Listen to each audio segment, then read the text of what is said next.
my insurance. I talked about this before, and I'm going to keep talking about it so that you guys can make sure that your business insurance does not collapse. Okay, make sure it does not expire.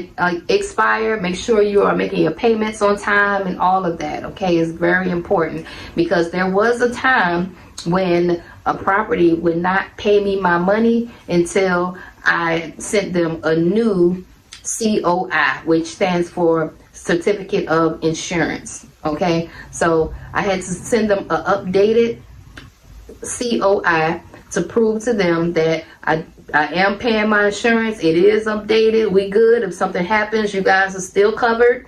Okay, so if I didn't have that to send to them, they weren't going to pay me. They were holding my checks, and then I had people to pay.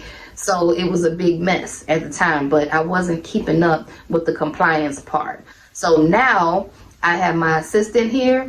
She actually goes and she makes phone calls for me just to make sure that we are in compliance with all of our companies and our insurance brokers. Everything's up to date. Okay? So stay in compliance with your insurance. Number four is co-mingling your accounts.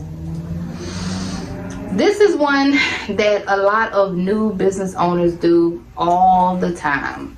So you're a new business owner and you have a business card. You're supposed to have a personal card as well, but sometimes as the business owner, you feel like since you are the business owner, you can swipe that card whenever you want.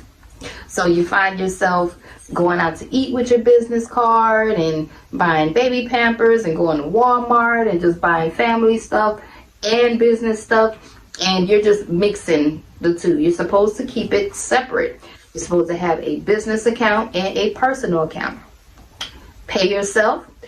When you pay yourself, you use your personal account and you can do all the personal stuff with that. Only use business account for business things. Okay? Very, very, very important. And this is one of the mistakes that I made during tax time.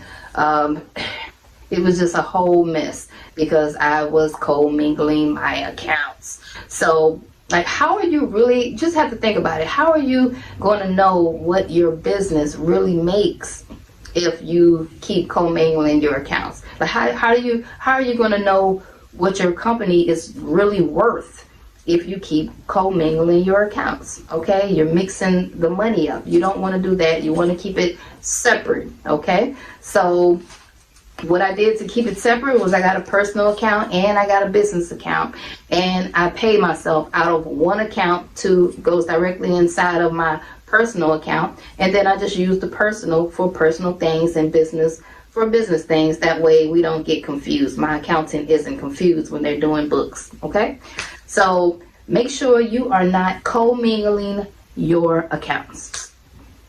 Number 5. So number 5 is not having a checklist. Yeah. So I noticed that in the beginning, I didn't have a checklist. We actually used to just clean the apartment and leave, which is really, really bad. Because every time we would do a job and leave, we would get in trouble. They would find something wrong and call us back. Or they just wouldn't call us back at all. They'll just search for another company. Okay, so the checklist was very, very important, right? It came in handy because once we were able to get someone to inspect the unit and sign off on it, if they had to call us back, then that would be another fee. If they still had to call us back for like a touch-up clean or whatever, then we can charge them like another inconvenience fee is what we call it. You know, having to stop our day, run out there and do something. We call it an inconvenience fee. So we put a little tab on that. But the main thing is having that checklist with everything. We can say, hey, we did stoves, ovens, windows, or whatever checked off. Have somebody inspect it, sign off on it. The checklist is saved our butts. I cannot stress it enough. You need a checklist for everything that you do. You need a checklist for restaurants Airbnbs, you need a checklist for move-in, move-outs. Whatever area you're in, you need a checklist. Your cleaners need something to abide by. They need to be able to look at it, and they need to have someone check it and sign off on it.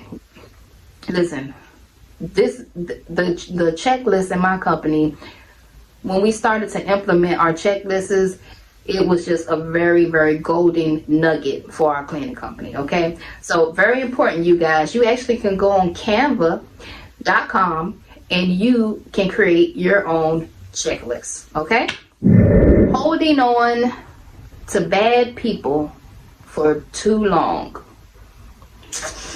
You know, as you start to grow as a cleaning company, you will start hiring people, and I had to learn as a new, fresh business owner that, you know, there are no feelings in business. Okay, we ain't cool and buddies, and you know, sometimes you might hold on to people for all the wrong reasons.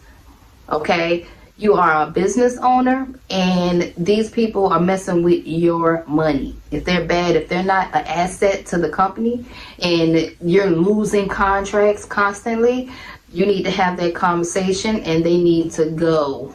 Point blank, period. Okay, and you don't have to like be nasty with them or nothing like that. You don't have to be, you know, rude, because some people can really be rude. You just tell them in a polite way, you know, we're not a good fit anymore. Like, our relationship has ran its course. You messed up one time, two times, three times, you're out, buddy. Okay, so yeah, that was one of my problems. I used to hold on to the bad people for way too long.